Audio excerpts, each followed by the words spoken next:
ইসলাম মানে অন্যরকম হৃদয় কাড়া আলো, ইসলাম মানে চেষ্টা করা হতে আরো ভালো, ইসলাম মানে মায়ে ভরা মধুর কোন ফুল, ইসলাম মানে জানা মাত্র ছেড়ে দেয়া ভুল। আলহামদুলিল্লাহি রাব্বিল মাশরিকাইন ওয়া রাব্বিল মাগরিবাইন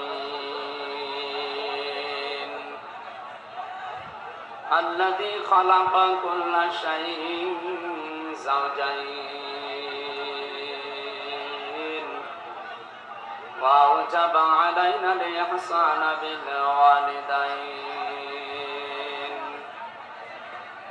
ونشهد أن لا إله إلا الله وحده لا شريك له وأشهد أن محمدا عبده ورسوله سيد الكونين صلى الله عليه وعلى آله وصحابه وأتباعه أجمعين ليلا ونهارا في الطرفين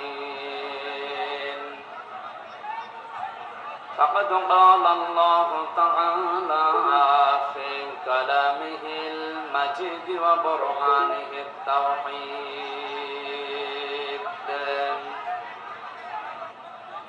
জবান খুলে পড়েন আউযু বিল্লাহি মিনাশ শাইতানির রাজীম বিসমিল্লাহির রহমানির রহিম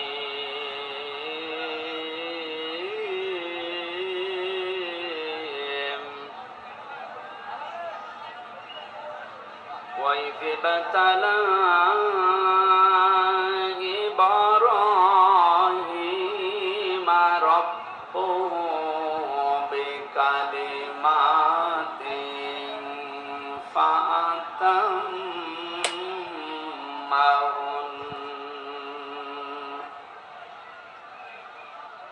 قال إني جاعلك للناس إماما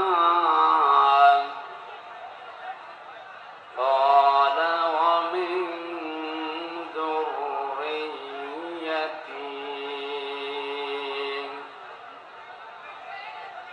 قال لا ينال عهد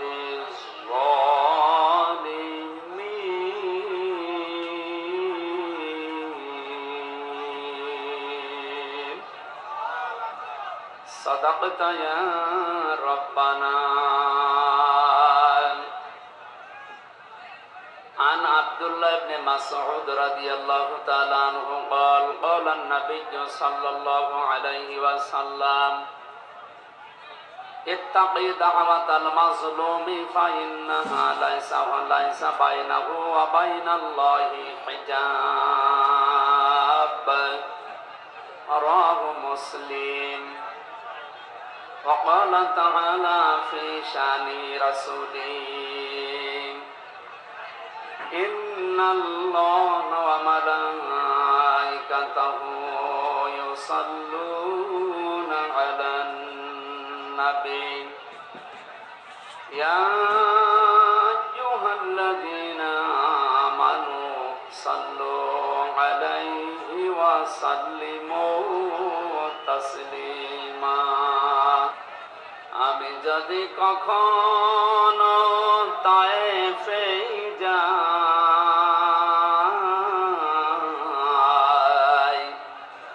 বলবো মাটিকে ডেকে নবীজির খুন চরল কোথায় বলে দাও তাই আজ আমাকে প্রতিশোধের দাবানল জ্বালাবো হেথায় বালাগাল উলা বিকামালিহি কাশাফাত দুজা বিজামালিহি হাসনাত জামিউ খিসালিহি সাল্লু আলাইহি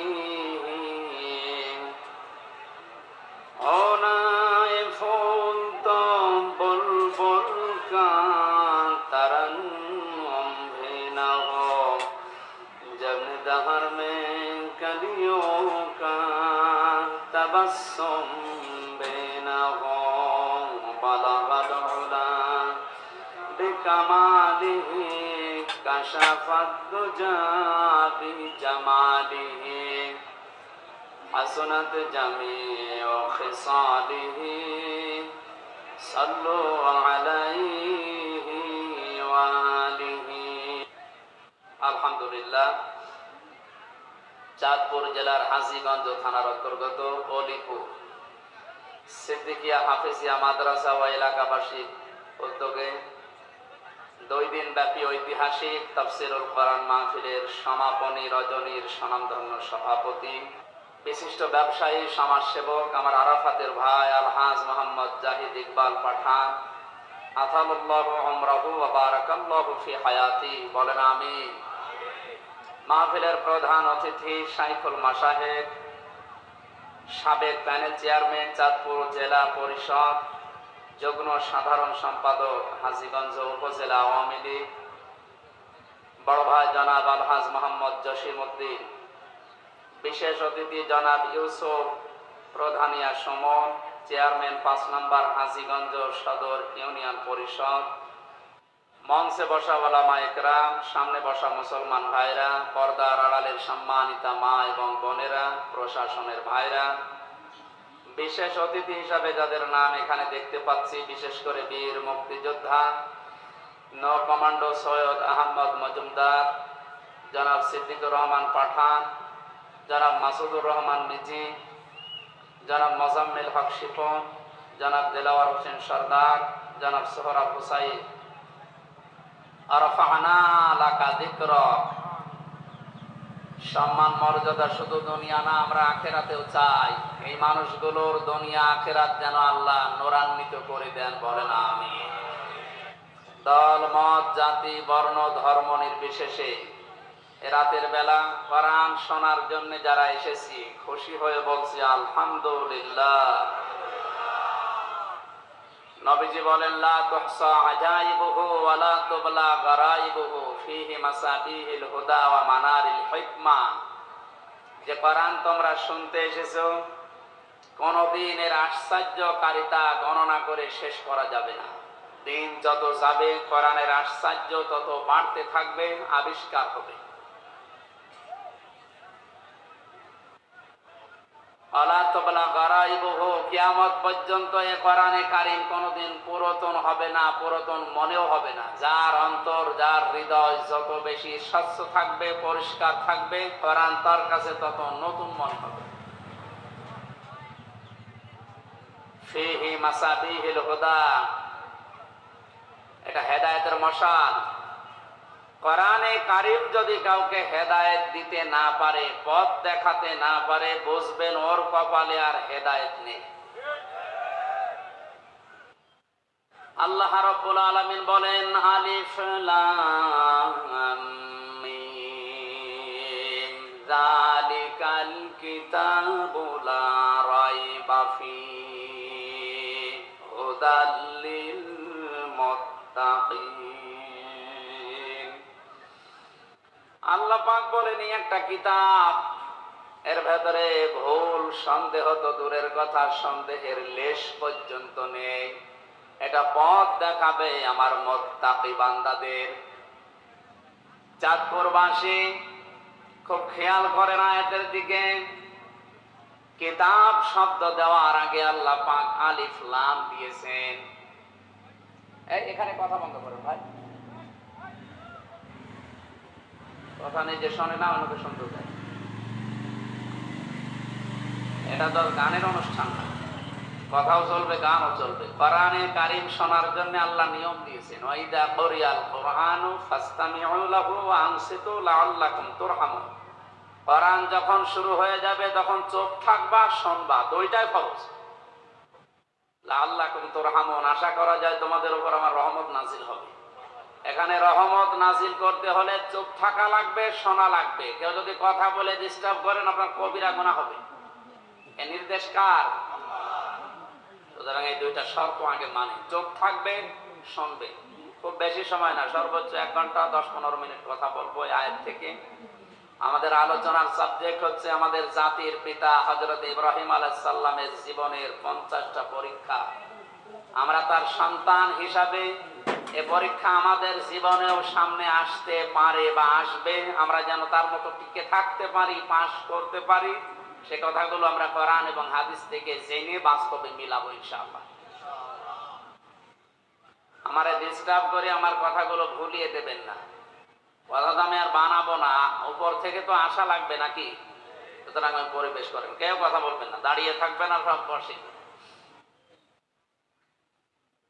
কেতাবের আগে আলিফ লাম দেওয়ার কারণ, যেখানে অনেক আলেম বসে আছে, কারণে হাজীগঞ্জ কামিল মাদ্রাসা মুহাদ্দিস আবু নসর আশরাফি ভাই সহ হাজারো আলেম এখানে তৈরি হচ্ছে এই চাঁদপুরের জন্য। এটা একটা নিয়ামত। স্টেজে অনেক আলেম বসে আছে। আলিফ লাম 4 প্রকার, তার ভেতরে এইটা নির্দিষ্ট করার জন্য এই আলিফ লাম কিতাবের আগে আল্লাহ দিয়েছেন।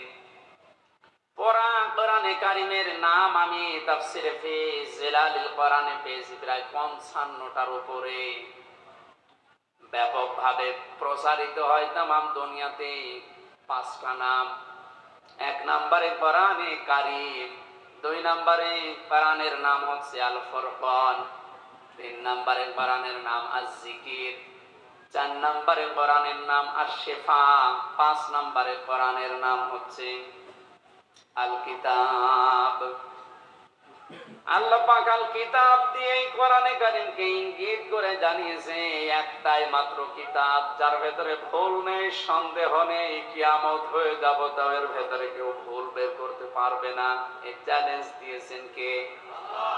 1500 বছরে আজ পর্যন্ত এই চ্যালেঞ্জের মোকাবেলা কেউ করতে কিয়ামত পর্যন্ত পারবেও না, কারণ এই চ্যালেঞ্জ আমির হামজার না, এই চ্যালেঞ্জ কার? কেন আল্লাহ আলিফ লাম দিয়েছেন এটা বলার জন্য বলছিলাম। বিশেষ করে যারা আলেম আছেন তাদেরকে ইঙ্গিত করছে, একটু খেয়াল করেন।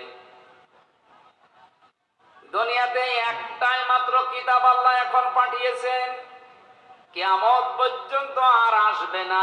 মানব জাতিকে পরিচালনা করার জন্য জীবন বিধান হিসাবে যা দরকার সবের ভেতরে খুলে খুলে বর্ণনা করা আছে।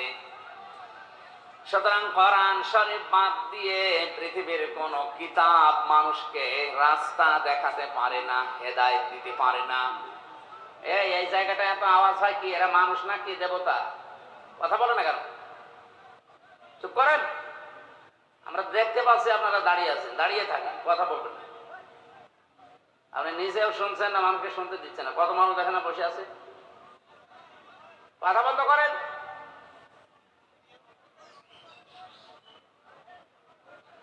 এই এলাকায় স্বেচ্ছাসেবক 2-1 বেশি করে দেন তো। মানুষের বিবেক না থাকলে কি করা যাবে?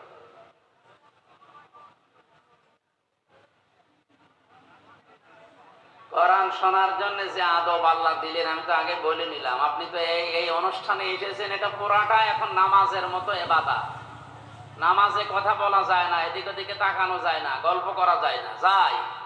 এটা যদি নামাজ মনে করে আপনি বসে থাকে, কথা বলেন কেন? 1-1.5 ঘন্টা মনে করবেন আমি নামাজে দাঁড়িয়ে আছি। কারাগারে 3 বছরে আমি তাহাজ্জুদের নামাজে যারা আলেম আমরা ছিলাম, আমরা যা পড়েছি 1-1.5 ঘন্টা 2 ঘন্টা, বিশেষ করে 3:30 থেকে একেবারে আযান পর্যন্ত এই কেটে যেত। বাইরে তো 10 মিনিট নামাজে দাঁড়িয়ে থাকতে পারি না, অথচ 2.5 পারা 1.5 পারা করে 2 পারা করে পড়া লাগতো। মনে করবেন আমি নামাজে আছি, নিস্তব্ধ হয়ে যান, কথা বলেন কেন? চাঁদপুরবাসী সারা বাংলাদেশের লোক আমরা জানি, নোয়াখালী, চাঁদপুর, লক্ষ্মীপুর, কুমিল্লা এই এলাকার মানুষগুলো আল্লাহ ভীরু বেশি। এটা রেকর্ড হচ্ছে, কালকে সারা বাংলাদেশ ছড়াবে।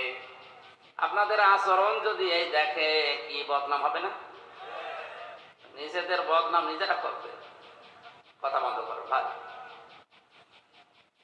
কিতাবের আগে আলিফ লাম দিয়ে আল্লাহ এই ঘোষণায় দিয়েছেন, দুনিয়ায় একটাই কিতাব এখন আছে, কিয়ামত পর্যন্ত এটা থাকবে, যেটা মানুষকে হেদায়েত দিতে পারে। আয়াতের ব্যাখ্যায় আমি হাদিস পেয়েছি, নবীজি বলেন, মানিত্তাবাআল হুদা বিগাইরিল কুরআন আদাল্লাহুল্লাহ। তিরমিজি শরীফের হাদিস। এক একটা কথার ওজনে দুনিয়ার চাইতেও বেশি। আল্লাহর নবী বলেন, কোরআন বাদ দিয়ে পৃথিবীর কোন মানুষ যদি ভালো হওয়ার নিয়তে হেদায়েত পাওয়ার জন্য দুনিয়ার কোন জায়গায় যায় যেখানে কোরআন নেই, এরকম কোন জায়গায় ওর মন ছিল ভালো হওয়ার, কিন্তু আল্লাহ দায়িত্ব নিয়ে ওকে গোমরা বানিয়ে দেবে। আপনি টের পাচ্ছেন কি বললাম? আলেমরা হয়তো টের পেয়েছে। শব্দের দিকে খেয়াল করেন, আদাল্লাহুল্লাহ শব্দটা যদি দল্লা ইয়াদিল্লু নবীজি দিতেন তাও তো অর্থ হয়ে যেত। তাহলে বাংলা অর্থ দাঁড়াতো আপনি নিজেই নিজেকে পথ ভ্রান্ত করে ফেলেছেন। কিন্তু আদাল্লাহ শব্দটা বাবে ইফআল থেকে আসার কারণে আদাল্লা ইয়াদিল্লু বাংলা অর্থ দাঁড়িয়েছে আপনি হয়তো ভালো হওয়ার নিয়ত নিয়ে কোন জায়গায় গিয়েছিলেন, কিন্তু কোরআনে কারিমের কর্মসূচি সেখানে ছিল না, কোরআনের নিয়ম নীতি পদ্ধতি ওই জায়গায় চলে না। এই জন্য আল্লাহ নিজে দায়িত্ব নিয়ে আপনাকে গোমরা বানিয়ে দেবে। চাঁদপুরবাসী কথার লোড কত, ওজন কত আপনি টের পাননি এখনো। আপনার নিয়ত ভালো কিন্তু কোরআন সেখানে ছিল না, এই জন্য আল্লাহ দায়িত্ব নিয়ে আপনাকে আরো খারাপ বানিয়ে দেবে। চিন্তা করেন, হেদায়েত দেওয়ার মালিক হামজা? আসতে বলেন কে? একচ্ছত্র মালিকানা আল্লাহর। আল্লাহ নবীকেও দেননি। বিশ্ব নবীকে যদি আল্লাহ হেদায়েতের মালিক বানিয়ে দিতেন তাহলে তার আত্মীয় স্বজন চাচা ভাতিজা যারা আছে তাদেরকে তিনি দিয়ে দিতেন, আমাদের পর্যন্ত আসতো না। হযরত আবু হুরায়রা একদিন লাফাচ্ছিলেন আনন্দ করে। সাহাবীরা বলে, কি এত বেশি আনন্দ করো, লাফাও কারণ কি? হযরত আবু হুরায়রা বলেন, এই মাত্র কোরআনে কারিমের আয়াত নাযিল হয়েছে যে হেদায়েতের একচ্ছত্র মালিকানা আল্লাহ, আর এটা কোন নবীর হাতে ফেরেশতার হাতে আল্লাহ দেননি। আমি আনন্দ করি এই কারণে, আমি তো নবীজির আত্মীয় না। যদি আত্মীয়, যদি নবীর হাতে আল্লাহ হেদায়েতের চাবিকাঠি দিয়ে দিত আমি আবু হুরায়রা পর্যন্ত আসতো না, কারণ তার নিজের আত্মীয় স্বজন যারা আছে তাদেরকে দিয়ে তিনি জান্নাতে নিয়ে চলে যেতেন, আমি বাদ পড়ে যেতাম। যেহেতু আল্লাহর হাতে আছে এই জন্য আমি আনন্দে আছি। কোরআনে কারীম জানিয়েছে বিশ্ব নবী মুহাম্মদুর রাসূলুল্লাহ নিজে তার চাচা যেদিন মারা যায় আবু তালিব, মাথার পাশে বসে বসে বলছিলেন, ইয়া আম্মি আবি তালিব লা ইলাহা ইল্লাল্লাহ হাজ্জুল লাকা ইনদাল্লাহি ইয়াউমাল কিয়ামাহ, রাওয়াহুল বুখারী। নবীজি বললেন, চাচা আপনার জোরে বলা লাগবে না, শুধু কানের কাছে মুখটা নিয়ে আস্তে করে বলেন লা ইলাহা ইল্লাল্লাহ। তাওহীদের স্বীকৃতিটা দেন, রিসালাতের স্বীকৃতি যেটা আমার মুহাম্মদুর রাসূলুল্লাহটা বলার দরকার নেই, ওটা আপনি আমি মেনে নিলাম। শুধু আল্লাহর এই স্বীকৃতিটা আপনি আমার কানের কাছে জোরেও বলা লাগবে না, আমার কানের কাছে মুখ নিয়ে বলেন। আমি কথা দিলাম কিয়ামতের দিন আল্লাহর দরবারে ঝগড়া করে আপনাকে আমি জান্নাতে দিয়ে আসবো। পাশে দাঁড়িয়েছিল আবু জেহেল আর আবু লাহাব। আবু সুফিয়ান ডাক দিয়ে বলে, নেতা পড়বা, সারা জীবন বাপ দাদার ধর্ম অনুসরণ করলে এখন ভাতিজার নতুন ধর্ম গ্রহণ করে কলঙ্কিত হবা, মানুষ তোমারে কাপুরুষ বলবে, ভীরু বলবে। আবু তালিব ওই সময় ডাক দিয়ে বলেছে, ভাতিজা আমি তোমাকে ভালোবাসি কিন্তু এটা আমি পড়তে পারলাম না, তুমি আমাকে মাফ করে দিও। বলেন তো মাফ করার মালিক কে? বিশ্বনবীর মন খারাপ হয়ে গেল। সঙ্গে সঙ্গে কোরআনে কারিমের সূরা কাসাসের ৫৬ নম্বর আয়াত আল্লাহ ফেরেশতা জিবরাইলকে দিয়ে পাঠালেন, শুনিয়ে দেন, ইন্নাকা লা তাহদি মান আহবাবতা ওয়ালাকিন্নাল্লাহা ইয়াহদি মান ইয়াশা ওয়া হুয়া আ'লামু বিল মুহতাদিন। জোরে বলেন আল্লাহু আকবার। আল্লাহ পাক বলেন, হে নবী আপনি মন খারাপ করেন কেন? হেদায়েত তো আপনার হাতে আমি দেই নেই, যে যাকে ইচ্ছা তাকে দিয়ে দেবেন, কারণ এটা আমি আল্লাহ হাতে রেখেছি, আমি যাকে চাই তাকে দান করি। আমি আপনার চাইতে অধিক বেশি জানি যে হেদায়েত পাবে কে। এটা আপনার চাচা আমি জানি, কিন্তু এই লোকটার তো মন নেই হেদায়েত নেওয়ার। আপনি এত চেষ্টা করলেন, আপনার রেসালাতের ঘোষণা পর্যন্ত আপনি দিতে নিষেধ করেছে যে ওটা দরকার নেই, শুধু তাওহীদের কালেমাটা একটু পড়েন, তারপরও সে পড়ে নাই। এই জন্য আমি আল্লাহকে হেদায়েত দেয়নি। এরপরেও নবীজি তার কবরের পাশে দাঁড়িয়ে দুহাত তুলে মোনাজাত করেছিলেন, রব্বুল আলামিন তুমি দয়া করে আমার চাচাকে মাফ করে দাও। সঙ্গে সঙ্গে জিবরাইল এসে বললেন, হে নবী হাত নামান। কার জন্য হাত তুলেছেন?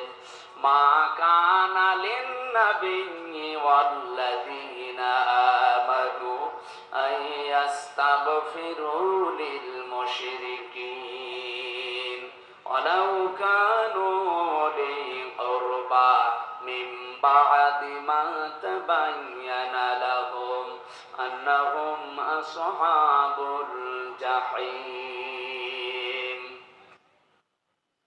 বিবেক যদি থাকে চিন্তা করেন যে নবী জীবনে হাত তোলা লাগে নাই, মনের ভেতরে কামনা আসলে এই মোনাজাত কবুল হয়ে গেছে, সেই নবী হাত তুলে বসে আছে কবরের সামনে চাচার জন্য। জিবরাইল এসে বলছেন আপনি হাত নামান। কার জন্য হাত তুলেছেন? এই লোকটা আপনার চাচা, আল্লাহ জানে। সারা জীবন আপনাকে ভালোবাসা দিয়েছে, কোলে কাকে পিঠে মাথায় দিয়ে চোমা দিয়ে দিয়ে বড় করেছে, আল্লাহ দেখেছে। কিন্তু হেদায়েত পাওয়ার জন্য লোকটার মন ছিল না, এই জন্য আমার আল্লাহ তাকে হেদায়েত দেয়নি। হে নবী, শুধু আপনি না, কোন ইমানদারের জন্য, কোন নবীর জন্য এটা বৈধ না, জায়েজ না, উচিত না, শোভনীয় না কোন মুশরিকের জন্য আল্লাহর কাছে ক্ষমা চাবে, যদিও ওইটা নিজের নিকটাত্মীয় হয়। চিন্তা করেন, নবীজিকে আল্লাহ এই ধমকটা দিলেন, নবীজির জন্য শোভনীয় না, উচিত না কোন মুশরিকের জন্য ক্ষমা চাওয়া। এত ঘৃণিত আল্লাহর কাছে যারা শিরিক করে, এই মুশরিকরা হজে যারা যায় তাদেরকে প্রথমেই এ কথা বলা লাগে, লাব্বাইক আল্লাহুম্মা লাব্বাইক লা শারীকা লাকা লাব্বাইক। হে আল্লাহ, সেই বাংলাদেশের চাঁদপুর থেকে এসেছি, কাফনের কাপড় পরে এসেছি তোমার ঘর, আমি এখন তাওয়াফ করব, আমি হাজির হয়ে গেছি, আমার নামটা তোমার হাজিরা খাতায় লিখে নাও। প্রথমেই ঘোষণা আসে, বান্দা দাঁড়া। কাবার চত্বরে প্রবেশ করার আগেই বলা লাগে, লা শারীকা লাকা লাব্বাইক। তুই বল যে আল্লাহ আমি মুশরিক না, আমি আর যাই করি আমি শিরিক করি না। অথচ তাম দুনিয়ায় আজ মানুষকে মুশরিক বানানোর পাই তারা চলছে। একজনের নামে একটা সূরা নাযিল হয়েছে কোরআনে কারিমে, তার নাম লোকমান। লোকটা নবীও না, রাসূলও না, একটা সাধারণ মানুষ। তাফসিরে পড়েছি, এত সাধারণ দুনিয়ায় তিনজন কালো মানুষের নাম আমি পেয়েছি। একজন হযরতে মাহজা, হযরতে ওমরের খাদেম ছিলেন, গোলাম ছিলেন। 2 নম্বরে হযরতে বেলাল। 3 নম্বরে এই লোকটা যার নাম বললাম লোকমান। জহব্বারে যে ঠোঁট ছিল একেবারে ঝোলা, ঝুলে ছিল ঠোঁট, এত কালো। তাফসিরের ভাষায় এরকম কালো মানুষ দুনিয়ায় ওই 2 জন ছাড়া আর পাওয়া যায়নি। চেহারা ছিল একেবারে উল্টা পাল্টা, চুলগুলো ছিল উস্কো খুস্কো। চেহারার যে বর্ণনা দেখালাম, একবার দেখলে আর একবার দেখতে মন চাবে। আসতে বলেন। অথচ এই লোকটার জন্য 4 পৃষ্ঠার একটা সূরা আল্লাহ কোরআনে কারিমে নাযিল করে তাকে চিরন্তন করে দিয়েছেন। একটাই মাত্র কারণ, তিনি তার সন্তানকে আল্লাহর সাথে শিরিক সম্পর্কে কিছু কথা তাকে উপদেশ হিসাবে বলেছিলেন। وَإِذْ قَالَ لُقْمَانُ لِابْنِهِ وَهُوَ يَعِظُهُ يَا بُنَيَّ لَا تُشْرِكْ بِاللَّهِ إِنَّ الشِّرْكَ লাযুলমুন আযীম। আল্লাহ পাক বলেন, হযরত লোকমান তার সন্তানকে যখন উপদেশ দিচ্ছিল ওই কথাটা স্মরণ করো। তিনি সর্বপ্রথম বলেছিলেন, লা তুশরিক বিল্লাহ, হে আমার আদরের সন্তান, দুনিয়ায় আর যাই করো শিরিক করবা না। কি করবা না? কারণ পৃথিবীর সব অপরাধ আল্লাহ মাফ করে দিলেও দিতে পারে, কিন্তু শিরিকের গুনাহ আল্লাহ মাফ করে না। এই জন্য এটা যেহেতু ভিডিও হচ্ছে, রেকর্ড হচ্ছে, কালকে তামাম দুনিয়ায় ছড়াবে। আমার সামনে এখন মাত্র 50,000 মানুষ না, 750 কোটির উপরে মানুষ আমার সামনে বসে আছে। সবাইকে উদ্দেশ্য করে বলছি, আপনি আর যাই করেন শিরিক করবেন না। এত রাগ হয় আল্লাহর শিরিক করলে। বাড়িতে যদি এখন আমি যে দেখি আমার স্ত্রীর কাছে পাশের বাড়ির একজন সলিমদ্দি শুয়ে আছে, কিছু করে নাই, আপনি শুয়ে আছে, ভালো রাখবে? আবার স্বামী হিসাবে আমার যেমন রাগ হওয়ার কথা, আমাকে সেই বীর্য থেকে শুরু করে আমির হামজা পর্যন্ত যা বানিয়েছে সব একাকে, আর কারো কিছু আছে? আল্লাহ পাক বলেন, নেই থেকে এ পর্যন্ত নিয়ে আসলাম, আর আমার সাথে শরীক করো। আমি ঠিক ওই স্বামীর মতো রেগে যাই। স্বামী যেমন কাছে কিছু পেলে স্ত্রীকে টুকরা টুকরা করে ফেলবে, ওই সময় আমারও মন চায়। আমার নাম হালিম, সহনশীল, ধৈর্যশীল, এজন্য তোরে কিছু বলি না। কোরআনে কারিমে সবচেয়ে ভয়ঙ্কর আয়াত হচ্ছে শিরকের বিরুদ্ধে। ইন্নাল্লাহা লা ইয়াগফিরু আন ইউশরাকা বিহি ওয়া ইয়াগফিরু মা দুনা যালিকা লিমান ইয়াশা। আল্লাহ পাক বলেন, অবশ্যই আমি আল্লাহ সব অপরাধ গুনাহ মাফ করে দিলেও দিতে পারি, কিন্তু শিরকের গুনাহ মাফ হবে না। এজন্য আমাদের সাবধান থাকা দরকার। জীবনে আর যাই করি অন্তত শিরিক যেন জীবনে না থাকে। কারণ মুশরিকের জন্য নবী পর্যন্ত ক্ষমা চাওয়া নিষেধ। কথা বুঝতেছে? অথচ টাটকা মুশরিক বাংলাদেশে মরে যাচ্ছে, আল্লাহর আইনের সাথে শিরিক করে, তার শক্তির সাথে শিরিক করে।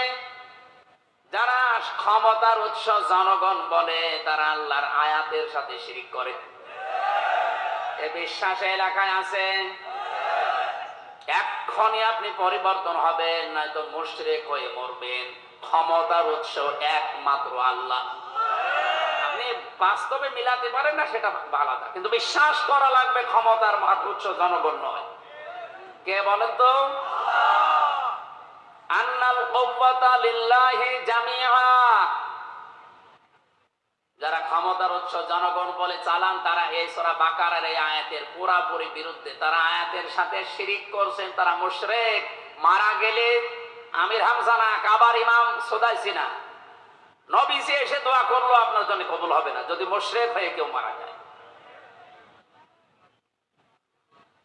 হেদায়েত দেওয়ার একচ্ছত্র মালিকানা যেহেতু আল্লাহর, এই ক্ষমতা আল্লাহ কোরআনে কারিমকে দিয়েছেন। এই জন্য আমাদের সাবধান থাকা দরকার। কোরআন যেখানে নেই, ওই দল যদি আমার বাবাও প্রতিষ্ঠা করে, ওই দলে আমি যাব না। ওই দলে যদি আমি ভালো হওয়ার নিয়তেও যাই, আমাকে খারাপ বানিয়ে দেবে। আসতে বলো।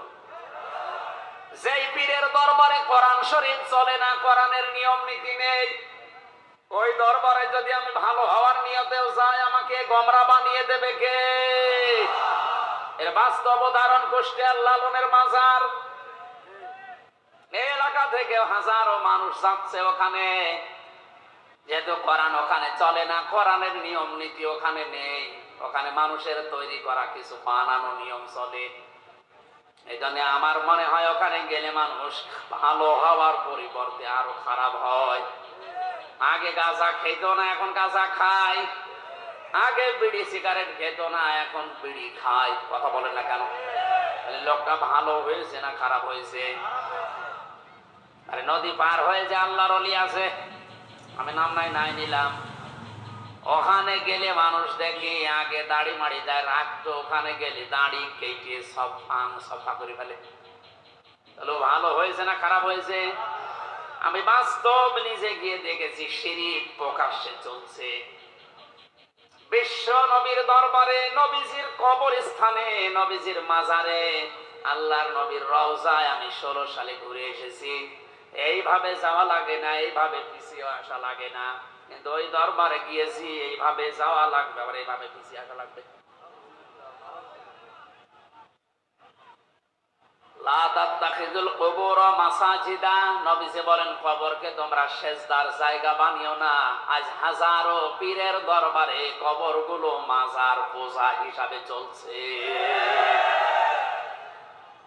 যে কবরে মাজার পূজা চলে, ও কবর ভেঙে দেওয়া আমাদের জন্য একেবারে ওয়াজিব হয়ে গেছে।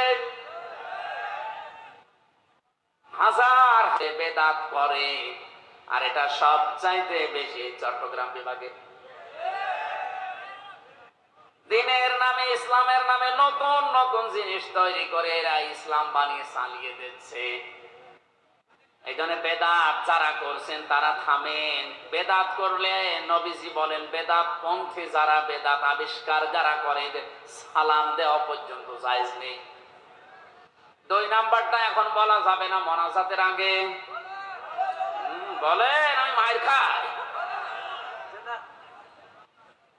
নবীর সবারের 2 নম্বরে নবীজি বলেন পাবে না তারা যারা জালিম শাসকের তোষামদি করে চলে। এটা এই দেশে এখনো শুরু হয়নি, অন্য দেশে চলছে।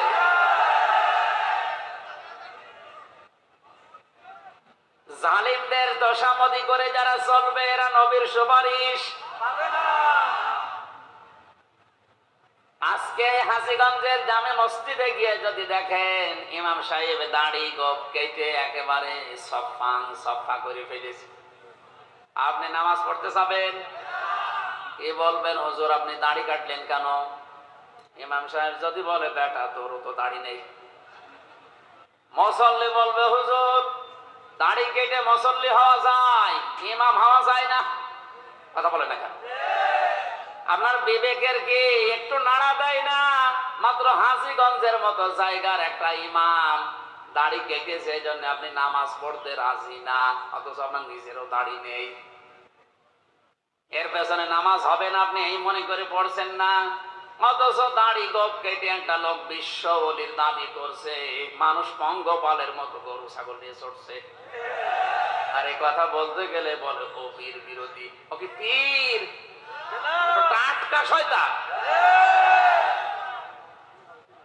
হাজীগঞ্জের মতো এতটুকু জায়গার মসজিদের ইমাম সাহেবের দাড়ি না থাকলে যদি নামাজ পড়তে কেউ রাজি না হন, বিশ্ব বলি যে লোকটা প্রতিদিন সফা করে, ওরে আপনি বিশ্ব বলি মনে করলে গোনা হবে। এই জন্য হাজারো মানুষ ওখানে ভালো হওয়ার নিয়তে যায়, শিরিক আর কোরআন না থাকার কারণে হাজারো মানুষ আল্লাহ গোমরা বানিয়ে দিচ্ছে। এই সত্য কথাটা বললাম আপনাকে বাঁচার জন্যে। এরপরেও যদি কারো বিবেক না খোলে, আমার মনে হয় ওর বিবেকের উপরে কুকুরে পোশাক পরেছে। অবশ্য ঠিক।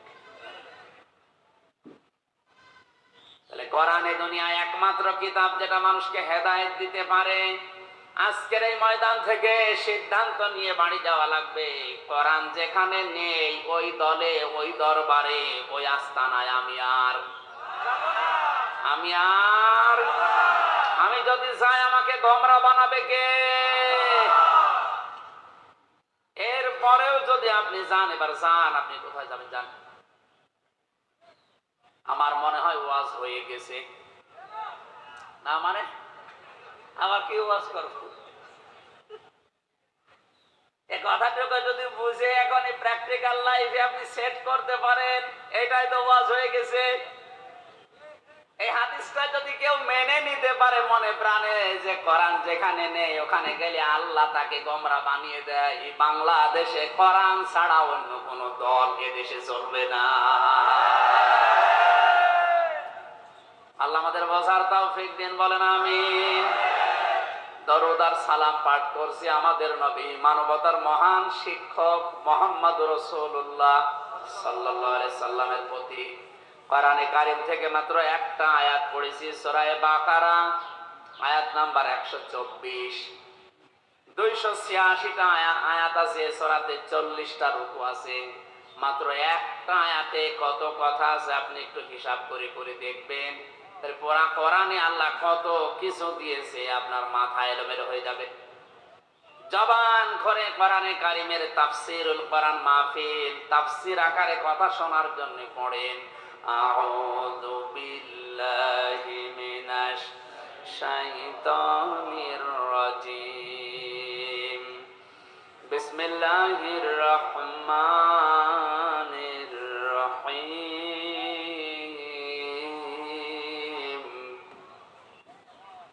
وإذ ابتلى إبراهيم ربه بكلمات فأتمهن قال إني جاعلك للناس إماما قال ومن ذريتي قال لا ينال عهد الظالمين।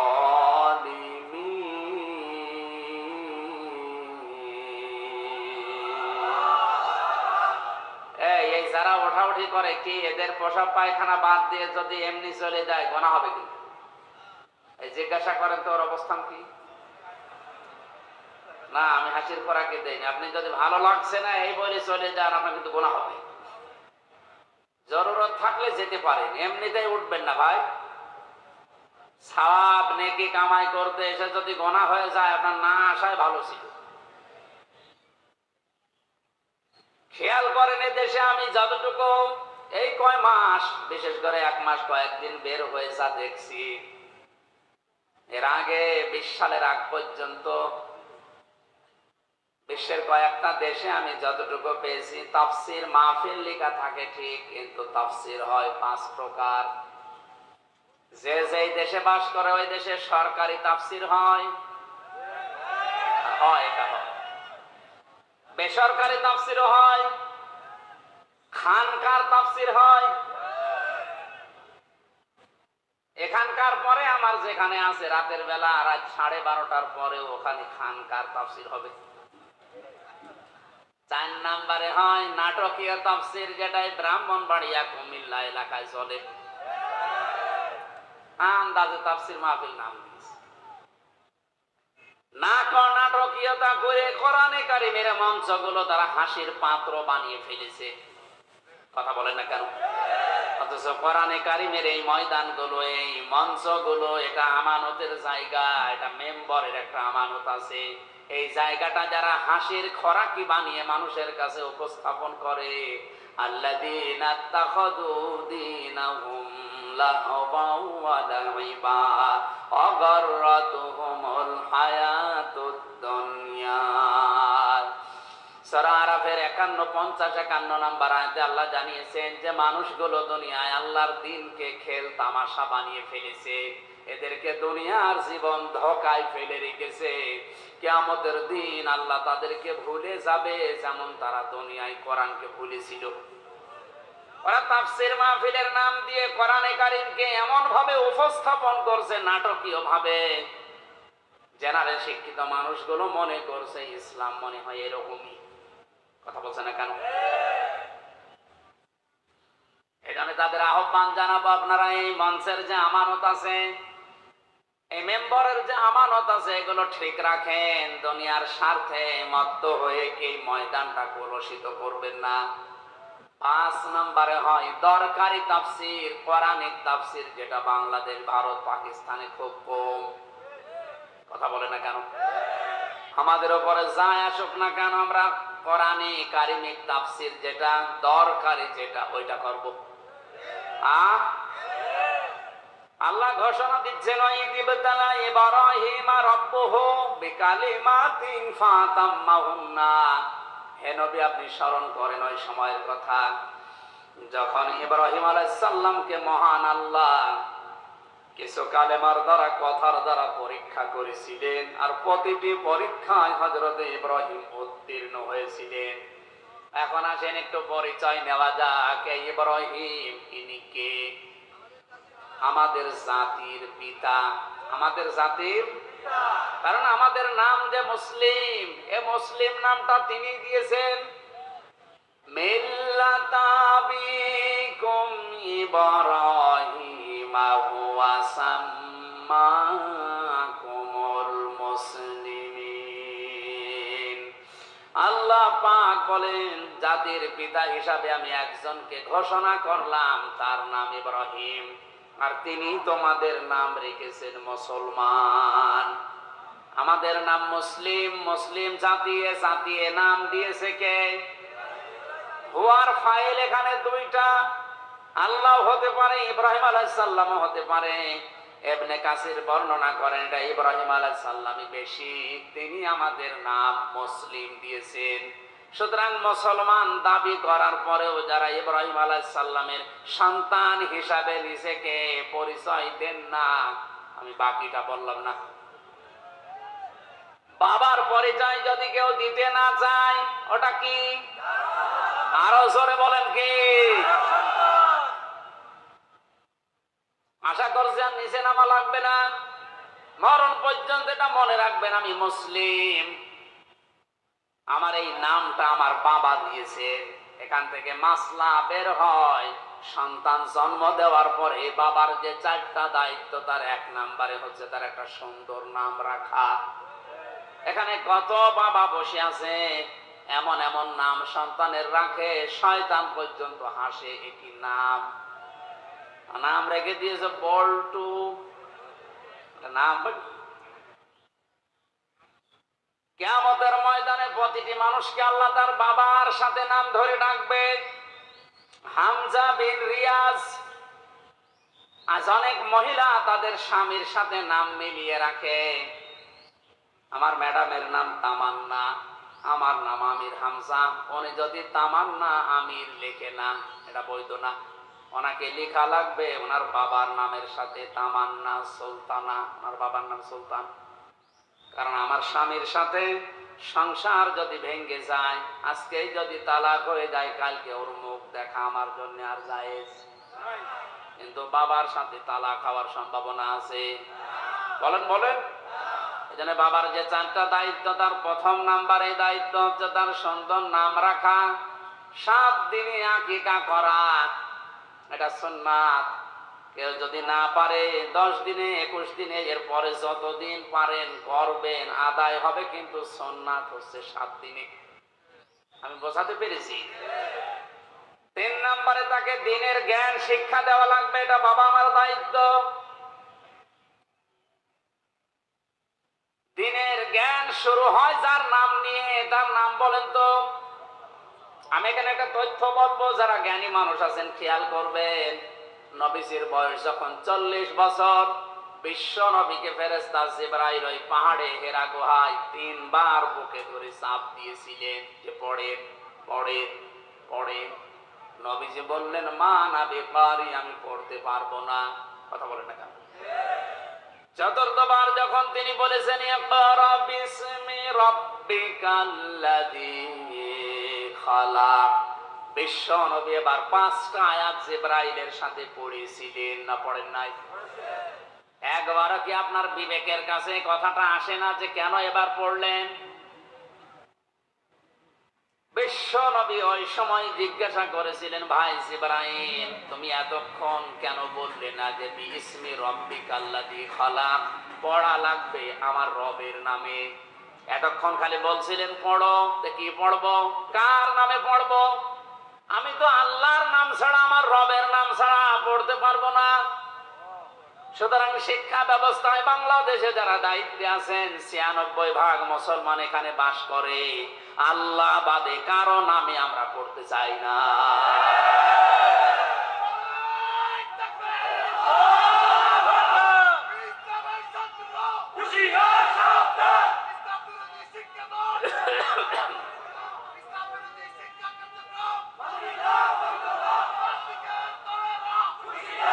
আমার ভাইরা, আমি কথাগুলো শুধু স্লোগান দেওয়ার জন্য, গরম হওয়ার জন্য বলি নাই, বিবেকের কাছে প্রশ্ন করে। নবীজি নবুয়ত পাওয়ার পরে কিন্তু পড়তে পারতেন, তিনি বলেন না আমি পড়বো না। কারণ আমার রবের নাম যখনই আমি শুনলাম তখনই পড়া স্টার্ট দিলাম। বিশ্ব নবী নবুয়ত পাওয়ার পরেই তার উম্মতদেরকে আদেশ দিয়েছে, উম্মতেরা সন্তান তোমাদের হলে তাদের ৩ নাম্বারের দায়িত্ব তার দ্বীনের শিক্ষা দিন। আর দ্বীনের শিক্ষা শুরু হয় আমার আল্লাহর নামে। যে বইয়ের শুরুতে বিসমিল্লাহির রহমানির রহিম থাকে না, ইকরা বিইসমি রাব্বিকাল্লাযী খালাক থাকে না, ইন্নাদ দীনা ইনদাল্লাহিল ইসলাম থাকে না, ওই পড়া মুসলমানেরা পড়বে কিনা ভেবে দেখা উচিত। কথা বলেন না কেন? শিক্ষা গ্রহণ করার পরে মানুষ যদি মানুষ না হয়ে জানোয়ার হয়ে যায়, ওইরকম শিক্ষায় শিক্ষিত না হওয়াই ভালো। বাংলাদেশ সহ বিশ্বের যত জায়গায় ঘুরেছি, কোরআনে কারিমের শিক্ষা যাদের ভেতরে আমি পেলাম, বাস্তবে ওই ছোটবেলায়ও যারা কোরআনের শিক্ষা কম পেয়েছে, তারা বড় হয়ে যত বড় জায়গায় উঠেছে তাদের ওই ছোটবেলার কথাটা মনে আছে। ঝিনাইদহ জেলার টিয়নো, ওই 20 সালের আগে আমি এক বাড়িতে খেতে গেলাম, যে দেখি চা দিয়েছে, ফ্রিজ নেই, শুধু কাপ। হেসে ফেলেছি, কিন্তু জ্ঞানী মানুষ বুঝতে পেরেছে, বলছে হুজুর আপনি কেন হাসেন? আমি বুঝি, চা দিয়েছি শুধু কাপে, ফ্রিজ নেই। ফ্রিজ দিয়েছিল কিন্তু ভাঙা, এই কারণে আপনি হাসেন। আপনি হয়তো জানেন না, গতকালকে আমি যদি এই সোমবার গেল, গতকালকে যদি একটা ফাইলে সই করতাম, 5 লাখ টাকা আমার হাতে দিয়েই দিয়েছিল। কিন্তু ছোটবেলায় আমি কোরআনে কারিম পড়েছিলাম যে ঘুষ খাওয়া যাবে না। ওই আয়াত আমার সামনে সব সময় এসে দাঁড়িয়ে বলে যে যত কঠিন পরিস্থিতি হোক ঘুষ খাওয়া যাবে না। এরকম পিরিচ একটা না, 1000টা পিরিচ আজকে আমি কিনতে পারতাম। বলেন তো, কোরআনের শিক্ষা থাকার কারণে লোকটা মানুষ হয়েছে না জানোয়ার? আর এটা যাদের ভেতরে নেই, যে মানুষগুলো শিক্ষিত হচ্ছে, আমি বাস্তব প্র্যাকটিক্যাল লাইফের কথা বলছি। এত বড় বড় দাড়ি, মাথায় টুপি দিয়ে পাগড়ি মাথায় আছে, হাতে তসবিহ টিপতেছে। আমি গেলাম বিশ্ববিদ্যালয়ে, সার্টিফিকেট নিয়ে আসছি।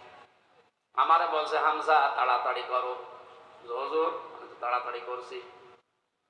তো তাড়াতাড়ি করো, আমি জামাত ধরবো জোহরের নামাজের। আল্লাহ হুজুর আমি তো তাড়াতাড়ি করছি, আমিও গাড়ি ধরবো। মাথা নিচু করে বলছে 2000 টাকা বের করো। তো আপনি জামাত ধরবে? কিসের জামাত ধরবেন আপনি? আপনার মাত্র 15 মিনিট লাগবে জোহরের নামাজ পড়তে, আর সরকার আপনার কাছে 8টা ঘন্টা কিনে নিয়েছে। আমাদের এই ছেলে মেয়েরা যারা আসবে তাদের সই করে সিল মেরে আপনি দিয়ে দেবেন সার্টিফিকেট। এটা আপনার নামাজ, এটা আপনার জামাত। কথা বলেন না কেন? 2000 টাকা বের কর মানে আমি জানি যে এর কাছে আমার সার্টিফিকেট পাওয়া যাবে না, এই জন্য আমি আজ তুলিও না, এই কারণে ও থাকতে দেবে না। বলেন তো, যে লোকটা টিও না, তার দাড়ি নেই, গোপ নেই, টাই শার্ট প্যান্ট পরে, কিন্তু ছোটবেলায় কোরআনের সুদের আয়াত, ঘোষের আয়াতটা তার সামনে এসে দাঁড়ায়, এই লোকটা এই লাইনের না বেশ ধরেছে। জেনারেল শিক্ষিত মানুষ বেশ ধরে আজকে দাড়ি রেখে জব্বা গায়ে দিয়ে পাগড়ি মাথায় দিয়ে তসবিহ টিপতেছে, বলছে 2000 টাকা বের করো। তাহলে এও তো শিক্ষিত, ওইটাও শিক্ষিত।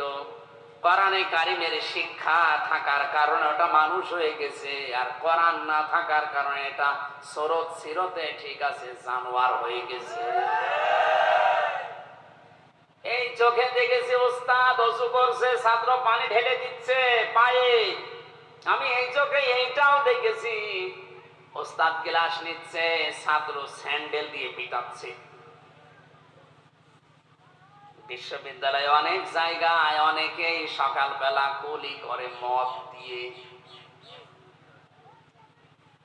এই জন্য জাতিরে আজকে ভেবে দেখা উচিত যে শিক্ষা ব্যবস্থায় শিক্ষিত হয়ে যদিও মানুষ না হয়ে জানোয়ার হয়ে যায়, ওর চাইতে ওর ভ্যান চালানো ভালো। নবীজি নবুয়ত পাওয়ার পরে কি বলেছিলেন? জিবরাইল তুমি এতক্ষণ কেন বলনি যে বিসমি রাব্বিকাল্লাযী খালাক, রবের নামে পড়া লাগবে? তাহলে আমি এতক্ষণ অপেক্ষা করতাম না, কারণ রবের নামে পড়লেই মানুষ মানুষ হয়। আশা করছে আমার নিচে নামা লাগবে না। আপনি বুঝেছেন এটা শুধু আমার একার কথা না, এদেশের 18 কোটি মানুষের মনের কথা হয়তো অনেকেই মুখ ফুটে বলতে পারে না। কথা বলে না কেন? হযরত ইব্রাহিম আলাইহিস সালাম, তাকে মহান আল্লাহ 50টা পরীক্ষা দুনিয়ায় করেছিলেন। 50টা পরীক্ষার ভেতরে আমি তার জীবনী থেকে, তাফসীর থেকে তুলেছি, ঈমান সম্পর্কে মহান আল্লাহ তাকে পরীক্ষা করেছিলেন 10টা। কয়টা? দুনিয়ায় আমাদের অনেকের ঈমান এখন আছে না নেই? পৃথিবীর প্রতিটি জিনিস ভেঙে যাওয়ার সিস্টেম আছে, ভালো করে খেয়াল করে। মানুষ ওযু করলে ওযু ভেঙে যায় 7টা কারণে। কয় কারণে? আরো জোরে বলেন। মানুষ নামাজ পড়তে দাঁড়িয়েছে, নামাজও ভেঙে যায় 19টা কারণে। কয় কারণে? মানুষ রোজা রাখে, রোজাও ভেঙে যায় 2 কারণে। কয় কারণে? বলেন বলেন। হজ করতে যায়, হজ নষ্ট হয়ে যায়, ভেঙে যায় 5টা কারণে। মানুষের যে ঈমান আছে, এই ঈমানও ভেঙে যায়, নষ্ট হয়ে যায় 10টা কারণে। কয় কারণে? হযরত ইব্রাহিম আলাইহিস সালামকে আল্লাহ ঈমানের পরীক্ষায় এই কারণে নিয়েছিলেন। কয়টা? আরো জোরে, জোর হলো না। 2 নম্বরে আমলের পরীক্ষা নিয়েছিলেন তাকে 30টা। কয়টা? আমলের পরীক্ষাগুলো আমি শুধু থিওরি বলে দিচ্ছি, বাড়িতে যে দরকার হয় আমি যদি বিস্তারিত বলতে না পারি মেলাবেন। সূরা তাওবার ভেতরে 112 নম্বর আয়াতে আছে 10টা। সূরা মুমিনে আছে, মুমিনুন 18 পারায় 1 থেকে 10 নম্বরে, এখানে 10টা। সূরা আহজাবের 35 নম্বর আয়াতে আছে 10টা। এই 30টা তার জীবনে যতদিন তিনি বেঁচে ছিলেন, আমল যত করেছিলেন, এই 30টা পরীক্ষা তার জীবনে আমলে ছিল। 3 নম্বরে তার ফিতরাত বা স্বভাব সম্পর্কে পরীক্ষা করেছিলেন আল্লাহ 10টা। এই তথ্যগুলো মারিফুল কোরআন এবং তাফসিরে হাক্কানি থেকে আমি নিয়েছি। এবার আমরা একটা করে তাফসিরে প্রবেশ করছি। কারণ কি? আল্লাহ পাক ইব্রাহিম আলাইহিস সালামকে ঈমানের পরীক্ষা নেওয়ার যে ধারাবাহিকতা, প্রথমেই তার পরীক্ষা নিয়েছিলেন তারকা দিয়ে। কি দিয়ে? ফালাম্মা জান্না আলাইহিল লাইলু রাআ কাওকাবা ক্বালা হাযা রাব্বি ফালাম্মা ফালা ক্বালা লা উহিব্বুল আফিলিন। আমি বিস্তারিত বলার জন্য না, শুধু থিওরি গুলো বলে দিলাম। সূরা আনআম 76 নম্বর আয়াতটা বাড়ি গিয়ে দেখবেন, হযরত ইব্রাহিমকে আল্লাহ ঈমানের পরীক্ষা নেওয়া আরম্ভ করেছিলেন তারকা দেখে। উনি মনে করেছিলেন এইটা হয়তো আমার দেবতা বা আমার খোদা হবে, আমার মালিক। কিন্তু দিন শেষে যখন ওটা ডুবে যায়, রাতের বেলা যখন ওটা ডুবে যায়, তিনি বললেন যেটা ডুবে যায় ওইটা আমার মালিক হতে পারে না, আমি তার কাছে তাকে ভালোবাসি না। এরপরে চন্দ্র দেখেছিলেন, সূর্য দেখেছিলেন। 3টা পরীক্ষার পরে হযরত ইব্রাহিম নবী বলেছিলেন ফালাম্মা ফালাত ক্বালা ইয়া কওমি ইন্নী বারিউম মিম্মা তুশরিকুন। হে আমার জাতির লোকেরা, তোমরা আজ তারকা পূজা করো, তোমরা চন্দ্র পূজা করো, সূর্য পূজা করো, কেউ দরগা পূজা, কেউ দুর্গা পূজা, কেউ বিভিন্ন গাছ পূজা, মাটি পূজা, আগুন পূজায় ব্যস্ত আছে। আমি সব কিছু থেকে মুখ ফিরিয়ে নিজেকে মুক্ত ঘোষণা করলাম। তিনি ওই সময় একটা দোয়া করেছিলেন। তার সন্তান হিসাবে আমরা অনেকেই মনে করি এটা জায়নামাজে দাঁড়ানোর দোয়া না, ওটা জায়নামাজে দাঁড়ানোর দোয়া না, ওটা কোরআনে কারিমের সূরা আনআমের 79 নম্বর আয়াত। জবান খুলে যারা মুখস্থ আছে পড়েন, ইন্নী ওয়াজ্জাহতু ওয়াজহিয়া লিল্লাযী ফাতারাস সামাওয়াতি ওয়াল আরদা হানিফাও ওয়া মা আনা মিনাল মুশরিকিন। হযরত ইব্রাহিম ওই সময় বলেছিলেন, হে আমার মালিক, আমি সব দিক থেকে মুখ ফিরিয়ে নিলাম, আমি আসমান জমিনের সব দিক থেকে মুখ ফিরিয়ে একনিষ্ঠ হয়ে তোমার দিকে মুখ ফিরালাম, কারণ তুমি আমাকে বানিয়েছো হানিফা। আমি একনিষ্ঠ ভাবে তোমার দিকে ঘুরে আসলাম। ওমান আমিনাল মুশরিকিন, আমি ঘোষণা দিচ্ছি আমি কিন্তু মুশরিক না। আমার প্রথম কথাই ছিল আপনি আর যাই করেন শিরিক করবেন না, কারণ এটা আমাদের জাতির পিতার প্রথম শিক্ষা। তিনি ইমানের প্রথম পরীক্ষায় বলেছিলেন আল্লাহ আমি কিন্তু মুশরিক না। জোরে বলেন আল্লাহু আকবার। ইব্রাহিমের সন্তান যারা দুনিয়ায় একদিকে গেলেও আমরা শিরিক।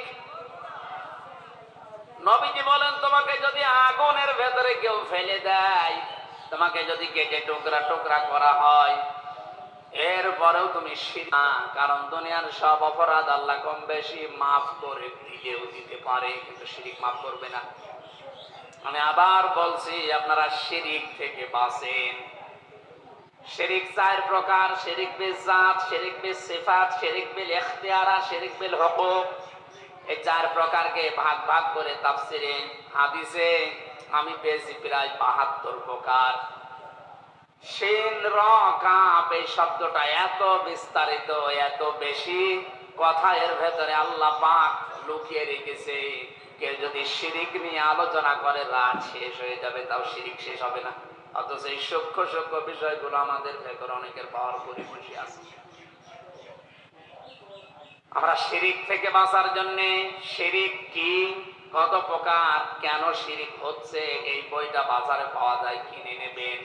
আমার সবগুলো পয়েন্ট হয়তো মনে নেই, এই জন্য অল্প কিছু বললাম।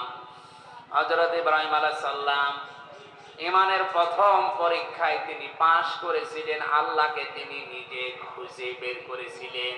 আর আমরা তার সন্তান, আমাদের চোখে আঙ্গুল দিয়ে দেখিয়ে দেওয়ার পরেও আমরা পাইতে চাই না। কথা বলা লাগবে।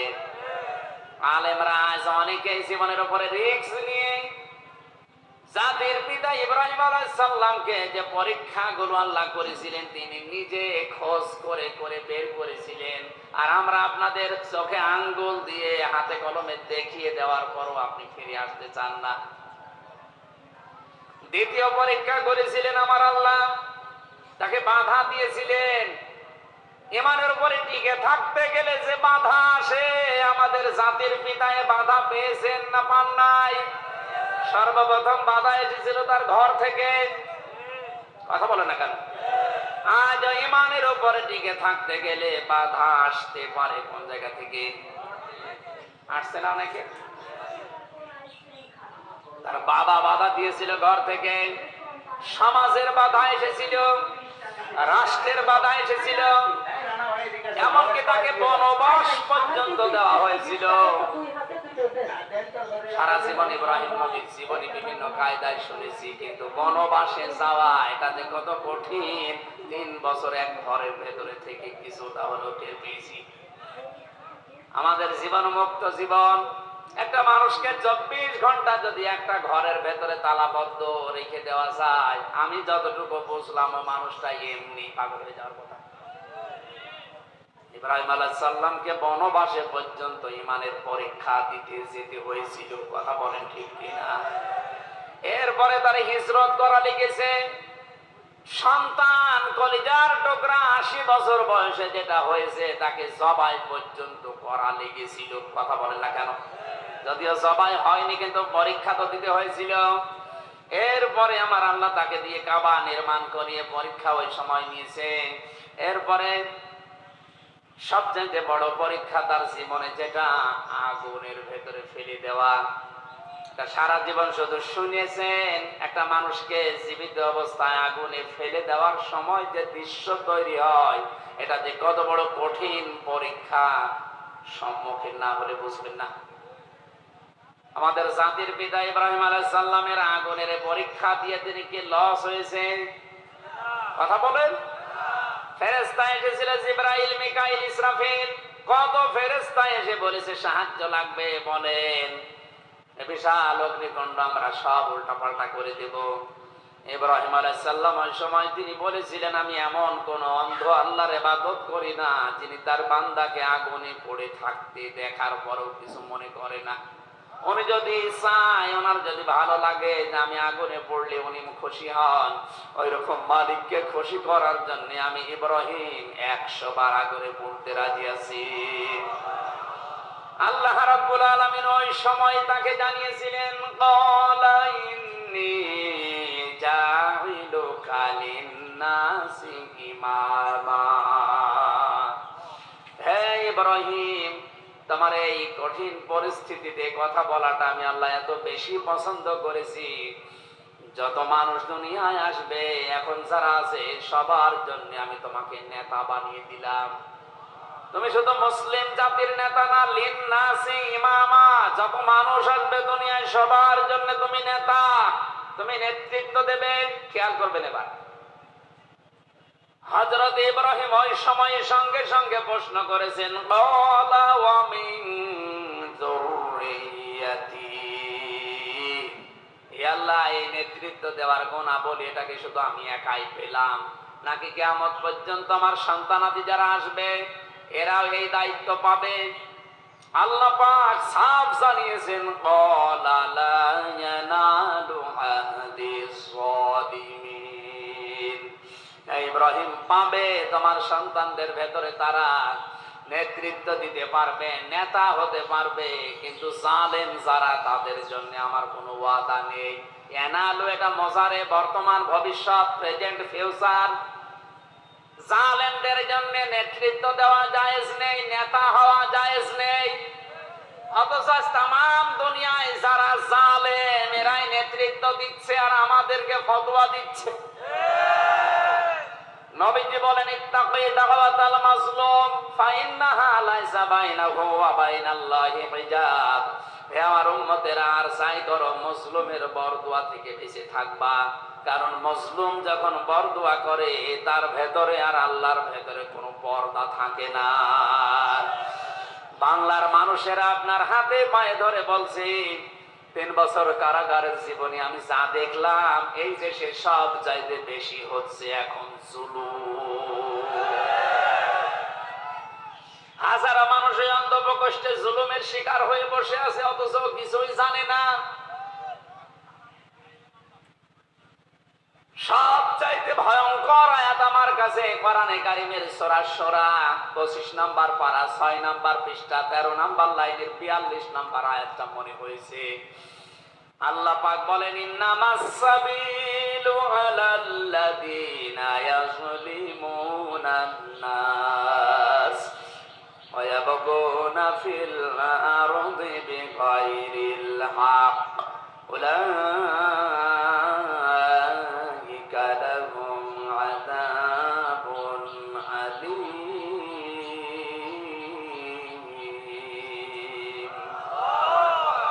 আমি যত তাফসীর বাংলাদেশে পেয়েছি সব তাফসীরের সাথে আয়াতটা মিলিয়েছি প্রায় 42টার উপরে। ভালো করে শুনেন, আল্লাহ পাক বলেন, আমি আল্লাহ মামলা দেব, অভিযোগ দায়ের করব, কেস করব তাদের বিরুদ্ধে যারা মানুষ হয়ে মানুষের উপরে জুলুম করে।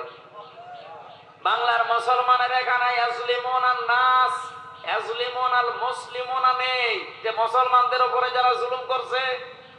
ইয়াজলিমুনান নাস দিয়ে আল্লাহ জানিয়েছেন, মানুষ হয়ে মানুষের উপরে যারা জুলুম করে তাদের অধিকারগুলো নষ্ট করে। আজ মানুষের তৈরি করা আইনের কারণে বিনা, মনে করেন হঠাৎ করে একটা মানুষ আপনার দ্বারা মার্ডার হয়ে গেল, 30 বছর অন্ধপ্রকোষ্ঠে এক ঘরের ভেতরে আপনাকে কাটানো লাগবে। এটা যে কত বড় মানবতা বিরোধী অপরাধ, কত বড় জুলুম একটা মানুষের উপরে। মানবাধিকার সংস্থাগুলো কি ছাতা করে বেড়ায় আমি বুঝি না। এই আইনটা পাল্টাতে পারেন না? হ্যাঁ, ওরা যদি অপরাধ প্রমাণ হয় ওরে ফাঁসি দিয়ে দেন, ওরে মেরে ফেলেন, কারণ হত্যার বদলে হত্যা করা যায় আছে। কোন কারণে একটা মানুষকে 30 বছর এক ঘরের ভেতরে 24 ঘন্টা তালাবদ্ধ করে রাখবেন? ওকে আর মানুষ থাকবে তো এমনি পাগল হইতে হবে। এই কথা বলে টাকা।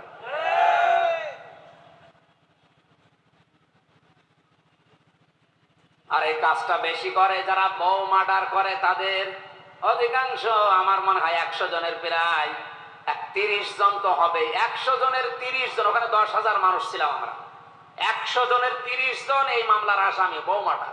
শুধু বোমাটা। এই জন্য ওখানে টুকে টুকে রেখেছিলাম। বাইরে এসে এই 1 মাসের ভেতরে আমি 2টা বইও করেছি যে মা দাম্পত্য জীবনে কলহ এবং তার সমাধান কি দেওয়া যায়। কারণ অধিকাংশ মানুষ এই হঠাৎ করে যে কোনো কারণে রাগের মাথায় বউ মেরে ফেলেন, 30 বছর এক ঘরের ভেতরে কাটানো লাগে। আর একটা মানুষ জেলে গেলে শুধু সে নিজে জেল খাটে, তার পরিবার ধ্বংস হয়ে যায়। কথা বলে না কেন? সুতরাং কোনো কারণে যেন এরকম কোনো অকারেন্স করে ফেলবেন না। এই জন্য বইটা আপনি নিয়ে যাবেন, স্ত্রীকে পড়াবেন, নিজের জন্য আর একটা নেবেন। 2টা লিখেছি, একটা পুরুষের একটা মহিলাকে। বই শেষ হয়ে গেছে। 100টা আছে, এখানে আছে। মঞ্চে থাকলে যাদের লাগে শিক্ষিত মানুষরা নিয়ে যাবে।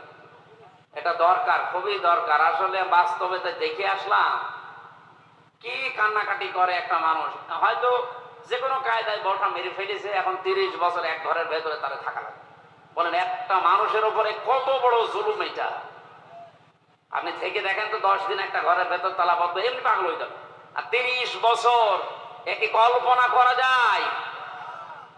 এই আইনগুলো সরকারকে বলবো আপনি পাল্টান। সে ব্রিটিশ আমলের এই আইন দিয়ে চলছে, এগুলো পাল্টালে অনেক কিছু সংশোধন করা দরকার। জেল কোর্টে অনেক নিয়ম নীতি সে ব্রিটিশের চলছে। আমার ভাইরা, এই আয়াত দিয়ে আল্লাহ প্রমাণ করেছেন আমি আল্লাহ নিজে মামলা দেব তাদের বিরুদ্ধে যারা মানুষের উপরে জুলুম করে। আপনি হিসাব করেন আল্লাহর মামলার আসামি কিনা। এই আয়াত পড়ার পরে আমার যেটা মনে হয়, বাংলাদেশে এখন হাজারো মানুষ আল্লাহর মামলার আসামি।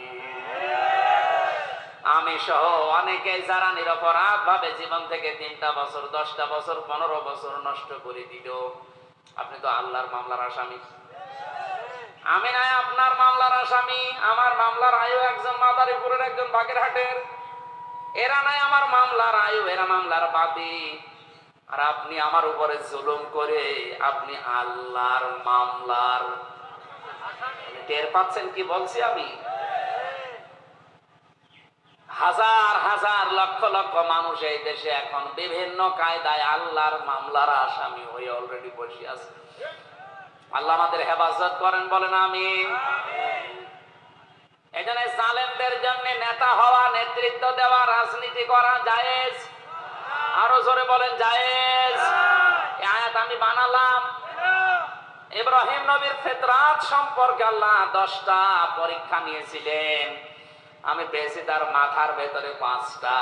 নবী ইব্রাহিম আলাইহিস সালাম মাথায়, নাকের ভেতরে তিনি পানি দিতেন। বিজ্ঞানী শব্দ নিয়ে গবেষণা করে জানিয়েছে, দিনে রাতে 5 থেকে 6 বার যদি কেউ নাকে পানি দেয়, সারাদিন সারা রাতে যে জার্মগুলো নাক দিয়ে প্রবেশ করে, মহান আল্লাহ নাকি পানি দেওয়ার কারণে বের করে দেয়।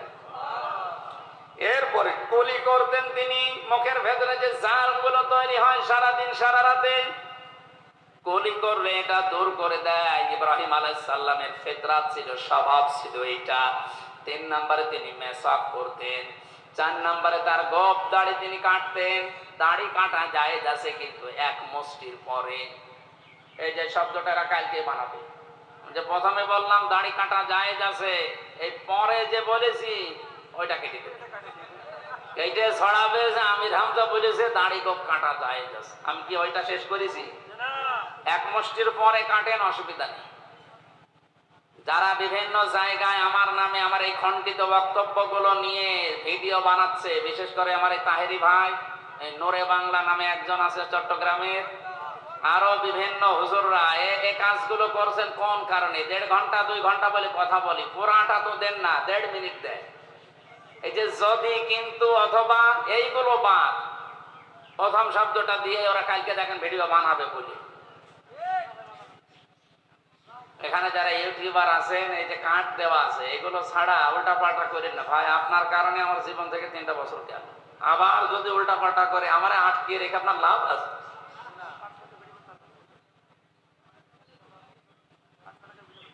গোঁফ রাখা জায়েজ নেই। হ্যাঁ, যদি আপনি কেটে রাখতে চান, একেবারে চেঁচিয়ে ফেলা ঠিক না, এটা মাকরুহ।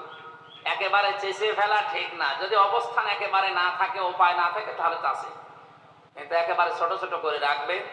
আর দাড়ি 1 মুষ্টির পরে কাটা জায়েজ আছে। দাড়ি এই যে এতটুকু, এই শক্ত জায়গাটা, এই শক্ত জায়গাটা দাড়ি, এইটুকু দাড়ির অংশ না। এমনকি এই যে এই জায়গাটাও দাড়ির অংশ না।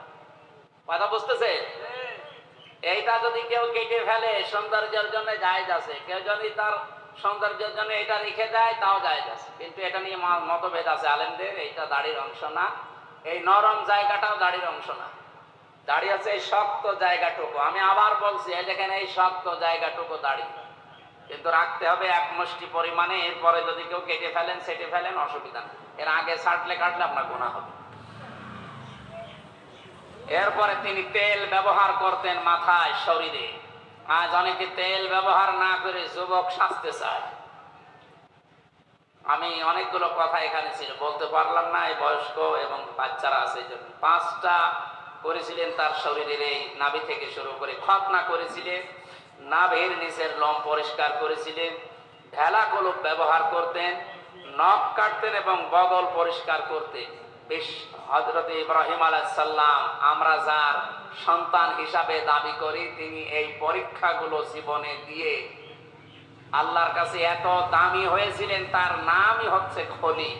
নাম কি? খলিল বলা হয় এমন বন্ধুকে, যেই বন্ধু আল্লাহর জন্য সব কিছু করতে পারে। জীবনে 50টা পরীক্ষা দিয়ে তিনি হয়েছিলেন খলিলুল্লাহ। কি হয়েছিলেন? আর হাবিব বলা হয় ওই বন্ধুকে, যেই বন্ধুর জন্য আল্লাহর সব কিছু করতে পারে। আমাদের নবীকে আল্লাহ ডাক দিয়েছেন হাবিবুল্লাহ।